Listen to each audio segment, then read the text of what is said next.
And ఇప్పుడు వైష్ణవి చైతన్య మాటలు వినేద్దాము. అందరికీ నమస్కారం. ముందుగా ఇక్కడికి వచ్చిన మీడియా వాళ్ళందరికీ thank you.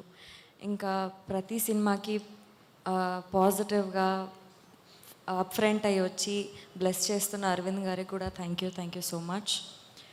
Love me if you dare cinema గురించి చెప్పాలంటే first direction department and production department గురించి మాట్లాడాలి. నేను ఇప్పటివరకు వినడమే కానీ చూడడం ఇదే ఫస్ట్ టైం. యాక్టర్స్ కన్నా అందరికంటే ఎక్కువ కష్టపడేది డైరెక్షన్ డిపార్ట్మెంట్, ప్రొడక్షన్ డిపార్ట్మెంట్. మొన్న మేము డబ్బింగ్ చేస్తున్నాము. అక్కడ మా డైరెక్షన్ డిపార్ట్మెంట్ అందరి ఫేసెస్ ఇట్లా ఫుల్ డల్ అయిపోయినాయి. అయినా కానీ వాళ్ళు నిద్ర లేదంట. ఆ రోజు పొద్దున 6 o'clock ఏమో పడుకున్నారంట, 6:30కి లేచినారంట. అవన్నీ పక్కన పెట్టేసి అంతే ఎనర్జీతోని, అంతే ఇంట్రెస్ట్ అండ్ లవ్ టువర్డ్స్ ప్రాజెక్ట్తోని పనిచేసినారు. షూట్స్లో మనకన్నా ముందు వాళ్ళే ఉంటారు, షూట్స్ అయిపోయిన తర్వాత వాళ్ళే, మళ్ళీ షూట్ అయిపోయిన తర్వాత కూడా నెక్స్ట్ డే ఏముంది ఏం కదా అని చెప్పేసి ప్లాన్ చేసుకుంటూ వస్తారు. అండ్ రేపటి దినం ఈ సినిమా మంచిగా సక్సెస్ అయ్యి మంచిగా బయటికి వస్తే మా అందరితో పాటు మీ అందరికీ కూడా సక్సెస్ రావాలని హార్ట్ఫుల్గా కోరుకుంటున్నాను నేను. అండ్ నాకు నా లైఫ్లో ఎప్పుడైనా అలసిపోయిన ఫీలింగ్ వస్తే నేను మా టీమ్నే గుర్తు తెచ్చుకుంటాను. ఎందుకంటే నాకు చాలా మోటివేషన్ ఇచ్చింది. బలరామ్ గారు, నాగా గారు, మల్లి గారు, భరత్, అందరూ,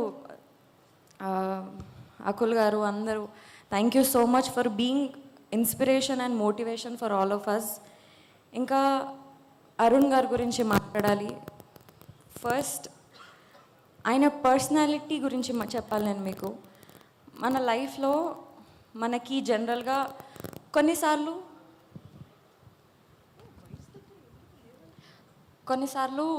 మన హార్ట్ చాలా హెవీ ఉంటుంది. కొన్నిసార్లు మనం బాధపడుతుంటాం, కానీ అది దేనికోసం బాధపడుతున్నామో అర్థం కాదు. ఆ టైంలో అరుణ్ గారి దగ్గరికి వెళ్ళి ఇట్లా అండి అని చెప్తే ఆయన మనం ఎందుకు బాధపడుతున్నాం, ఆ బాధకి రీజన్ ఏంటో కూడా క్లారిటీ ఇస్తారు. చాలా మైండ్ఫుల్ పర్సన్. అండ్ నేను చాలా నేర్చుకున్నాను అరుణ్ గారు మీ దగ్గర నుంచి.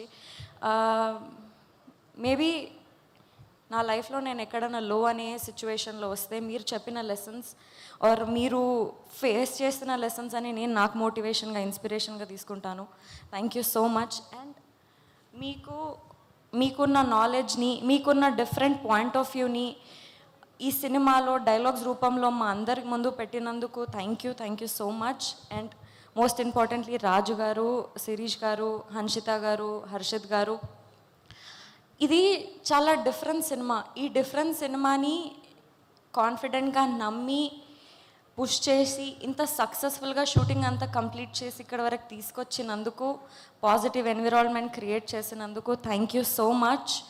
ఇంకా కిరవాణి సార్, మీరు మా సినిమాకి సోల్ లాంటివారు. ఈ సినిమా అంతా తీయడం ఒక అయితే, మీ మ్యూజిక్ మా సినిమాకి యాడ్ అవ్వడం ఒక ఎత్తు. Thank you so much for that. Bose garu, thank you so much. Ashish, it was very fun to work with you. నేను ఫస్ట్ సినిమాలో కొంచెం భయపడుతూ ఉండేదాన్ని, బట్ ఈ సినిమాకి వచ్చేసరికి నాకు భయం కన్నా ఎక్కువ ఒక మంచి కాంపిటీషన్ ఆర్ మంచి అంటే ఒక లెర్నింగ్ స్టెప్ లాగా అనిపించేది.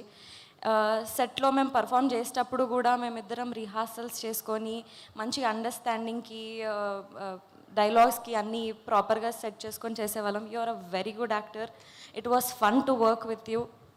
అండ్ ఎస్, ఇంకోటి, నేను ఇన్స్టాగ్రామ్లో చాలా పేజెస్ చూస్తున్నాను, వైష్ణవి ఫ్యాన్ పేజెస్ అది ఇది అని. ఐ డోంట్ థింక్, అంటే ఏమో నేను ఇదంతా డిజర్వ్ చేస్తానో చేయనో అదంతా తెలీదు, బట్ వాళ్ళందరికీ కూడా నేను థ్యాంక్స్ చెప్పాలనుకుంటున్నా. నా అప్డేట్స్ గురించి సెర్చ్ చేసి, నా పిక్చర్స్ అన్నీ ఎడిట్ చేసి, అవన్నీ ప్రాపర్గా వాళ్ళు నాకు ఒక పిఆర్ లాగా నాకంటే ముందే నా అప్డేట్స్ అన్నీ ఇస్తున్నారు. Thank you so much for all of them also. ఇంకా అండ్ ఎస్, ఎవరైనా మర్చిపోయి ఉంటే క్షమించండి. థ్యాంక్ యూ సో మచ్ మీ అందరికీ కూడా. Thank you so much Vaishnavi. వాళ్ళు ఓన్లీ థ్యాంక్ యూసేనా, స్టోరీ ఏం లేదా? స్టోరీ లేదు. Thank you so much. Actually Akul గారు అండ్ రత్నం గారు